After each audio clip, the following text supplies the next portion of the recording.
There's a moment in American history that most textbooks gloss over. It's not the breadlines. It's not the Hoovervilles or the dust storms rolling across the plains. It's the quiet, stubborn ingenuity happening right behind the front door, on back porches, at kitchen tables, and on the corners of city streets, where ordinary Americans decided they weren't going to wait around for permission to survive. This is the story of the forgotten economy. The one that never showed up in the official numbers. The one the history books skipped because it didn't fit neatly into the narrative of collapse and government rescue. Because while the factories went dark and the banks closed their doors, millions of Americans did something remarkable. They looked at what they already had, their hands, their skills, their neighbors, their kitchens, and they built something new out of the rubble. And here's what makes this story worth telling today. Some of these people weren't just surviving. They were quietly out-earning the factory workers who'd been laid off. They were saving money, paying down debt, and building a kind of financial security that no foreman could take away with a pink slip on a Friday afternoon. So today, we're going back. Back to the 1930s. Back to the streets and the stoops and the side yards of Depression-era America, to uncover 15 side hustles that kept families fed, kept mortgages paid, and in more than a few cases, built the foundation for something that outlasted the hard times entirely. Let's start at the very beginning of the day, because in the Depression era, the earliest risers were often the ones eating best by nightfall. Number 1 is the egg route. Before the sun was fully up, before the corner grocer had turned his sign to open, a certain kind of family was already making money. All it took was a backyard, a handful of chickens, and a willingness to get up before everyone else.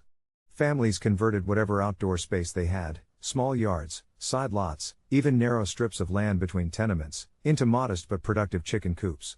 And every morning, they'd gather what those hens had left behind, pack the eggs carefully into baskets or crates, and walk the neighborhood streets selling fresh eggs door to door. The key was timing. They were there before the grocery store opened. They were there when a housewife was already thinking about breakfast and hadn't yet made her plans. A dozen eggs for slightly less than the store price, delivered to your door without you having to put on your coat, that was a hard offer to refuse. What made this hustle particularly powerful was that it compounded. A few loyal customers became a regular route. A regular route became a small but dependable income that arrived every single morning, rain or shine, regardless of what was happening in the broader economy. The chickens didn't know there was a depression. From the backyard, we moved to the street corner, and number 2, the bootblack stand. Shoe shining sounds almost too simple. A brush, a tin of polish, a wooden box, and a busy corner. But here's what the history of this hustle reveals that most people don't expect. Bootblacks in major American cities were regularly out-earning bank tellers during the Depression. Think about that for a moment. The man shining shoes on the sidewalk was bringing home more than the man sitting behind the marble counter inside the bank. The reason was volume and visibility. A good corner meant foot traffic, and foot traffic meant nickels adding up all day long. Men who couldn't afford new shoes, and almost nobody could afford new shoes, still needed their existing shoes to look presentable.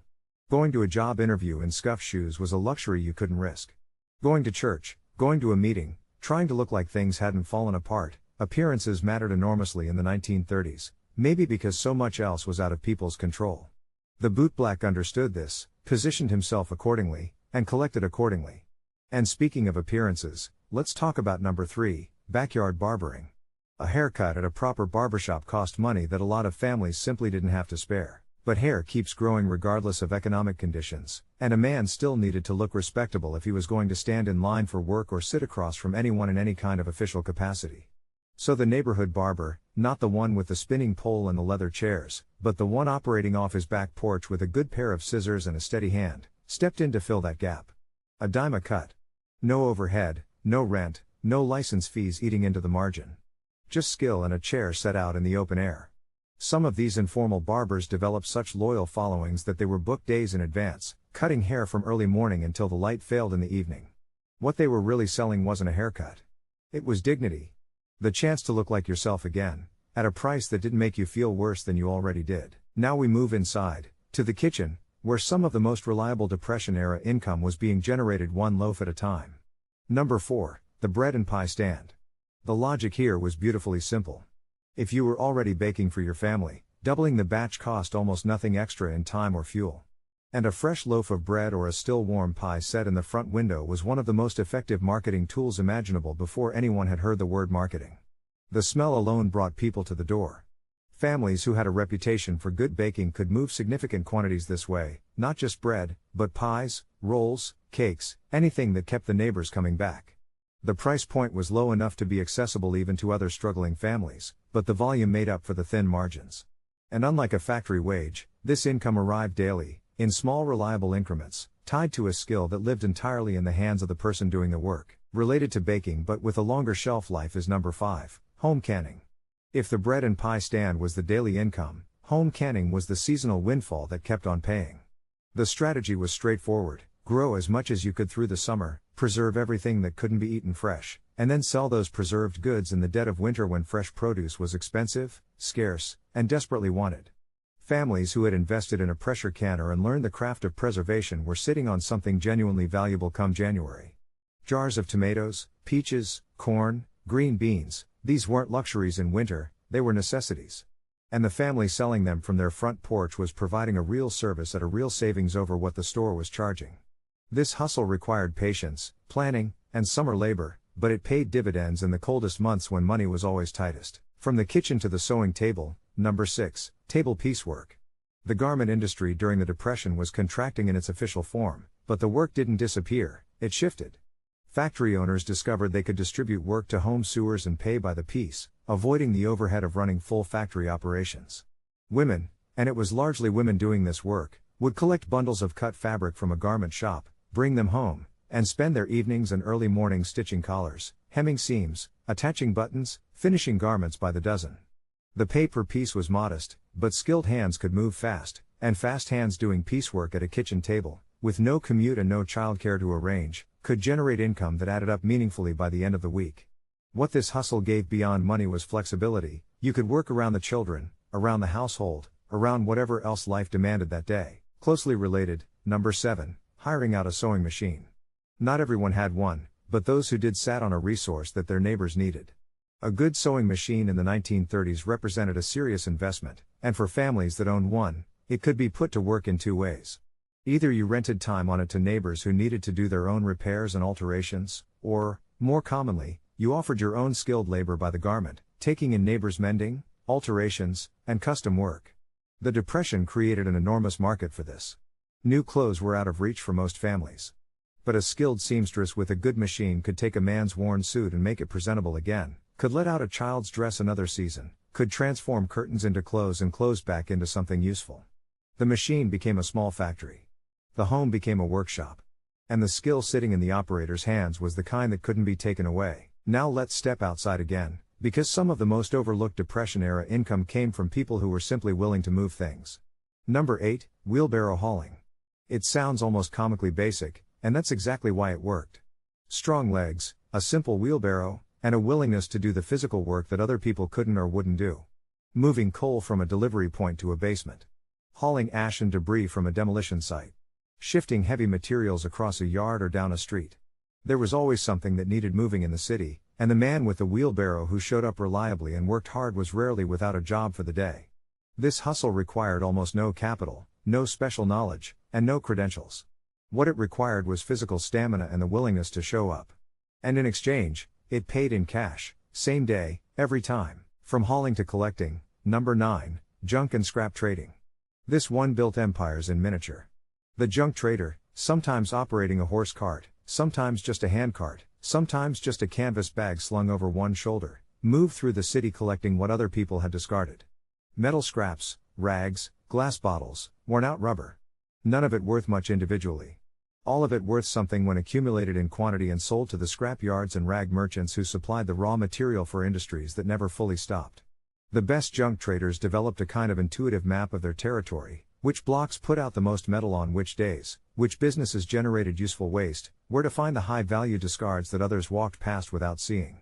This was as much a knowledge business as a physical one, and the men and women who mastered their routes could generate surprising income from what the rest of the city was throwing away. Moving from collecting to repairing, number 10, mending furniture. The curbside of any American city in the 1930s was a silent inventory of opportunity. Chairs with broken legs, tables with cracked surfaces, dressers with missing hardware, pieces that had been abandoned because their owners couldn't afford repair, not because they were beyond saving. The furniture mender who understood wood, who could glue and clamp and sand and refinish, could walk a city block and gather an entire workshop's worth of raw material for free. The investment was skill and time and a modest set of hand tools. The return was in selling restored pieces back to a market desperate for affordable furniture, because new furniture was simply not in anyone's budget, but a well-repaired chair at a fraction of the new price was something families genuinely needed. And here we arrive at something that reveals a fascinating dimension of daily life in the 1930s. Number 11, reading and writing letters. Literacy levels in Depression-era America were uneven in ways that are hard to fully appreciate today. Significant portions of the population, particularly recent immigrants, rural workers who had migrated to cities, elderly individuals who had never had consistent schooling, could not read or write with enough confidence to handle formal correspondence. But letters mattered. A letter to a government office, a letter to a distant relative, a letter responding to a potential employer, these were documents with real consequences. A person who could read and write fluently and who was willing to sit down for a dime a page and handle someone's correspondence was providing a service that carried genuine weight. This hustle required nothing but literacy, patience, and discretion, because the letters being written were often deeply personal, and it generated goodwill in the community that went well beyond the coin changing hands. From correspondence to instruction. Number 12, the tutoring table. Schools during the Depression were overcrowded, underfunded, and in many cases, barely functional. Class sizes were enormous. Teachers were stretched beyond capacity. Children were falling behind in reading and arithmetic at alarming rates, and parents, even parents who were themselves struggling, understood that their children's education was not something they could afford to surrender to the chaos. The neighbor who could sit at a kitchen table and run a child through math drills, phonics practice, and reading comprehension was filling a gap that the official system had left open. It didn't require a teaching credential. It required knowledge, patience, and a table and 2 chairs. And for parents watching their children fall behind, it was worth every dime. Now here's one that captures the spirit of Depression-era ingenuity in a single image. Number 13, repairing radios. The radio was the one luxury item that American families absolutely refused to give up. In the middle of everything, the poverty, the anxiety, the sense that the world was unraveling, people held onto their radios like a lifeline. The radio brought news and music and comedy and the voices of people who made the darkness feel slightly less absolute. So when a radio stopped working, it wasn't treated like a broken appliance. It was a crisis. And the person in the neighborhood who understood the wiring, who could identify a failed tube and replace it, who could trace the fault through the circuitry and bring the music back, that person was not just fixing a device, they were restoring something that mattered deeply. Radio repair during the Depression commanded a premium that other repairs didn't, simply because of what the radio meant. The skill paid accordingly. Getting close to the end now, and number 14, door-to-door notions. Picture a traveling salesman, but stripped down to the absolute essentials, a suitcase or a canvas bag filled with spools of thread, packets of sewing needles, buttons, pins, snaps, and other small sewing supplies that households constantly needed and frequently ran out of. In rural areas and outer city neighborhoods that weren't well served by shops, this traveling merchant filled a genuine gap. The prices were modest. The convenience was real. And the regularity of the route, returning to the same customers week after week, learning what they needed, carrying it to their door, built the kind of trusted relationship that generated reliable income without any advertising beyond word of mouth. This was retail at its most human scale, one front door at a time. And finally, we arrive at number 15, and this one might be the most honest of all, the one that perhaps best captures what the Depression era actually demanded of ordinary people. Fixing what's already broken. The all-around handyman. Not a specialist. Not someone with a particular credential or a single narrow skill. Someone who could look at whatever was failing in a home, a building, a yard, a small business, and figure out how to make it work again. Plumbing that was leaking. Windows that wouldn't close. Stairs that had gone soft underfoot. Fences falling to one side. In the 1930s, everything was breaking, and nobody could afford to replace anything. What they could afford, barely, sometimes grudgingly, was someone who could extend the life of what they already had. The handyman who showed up with a box of tools and a willingness to solve whatever problem was in front of him was never without work. Not for a single day of the Depression. What ties all 15 of these hustles together isn't strategy or cleverness, though there's plenty of both on display. What ties them together is a particular philosophy about security and skill. The people who built these informal income streams understood something that the factory workers who were waiting for the gates to reopen did not yet fully grasp. A job is something that exists at someone else's discretion. It can be handed out and taken back. It can be locked behind a gate or eliminated with a single decision made in an office you'll never see. But a trade, a genuine skill, a real service that your neighbors actually need, that belongs to you in a way that nothing external can touch. A 2019 study by economic historians at the University of Michigan, tracking American household income across the full decade of the 1930s, found exactly this pattern. Families that had been dependent on a single factory income were the most fragile, the slowest to recover, the ones carrying the most debt a full decade later.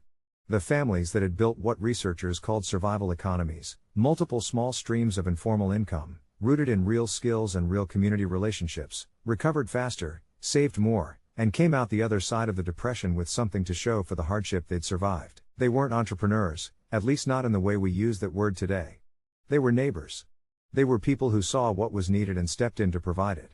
They were people who looked at what they had, their hands, their knowledge, their kitchens, their back porches, and decided it was enough to build on. And in the end, it was.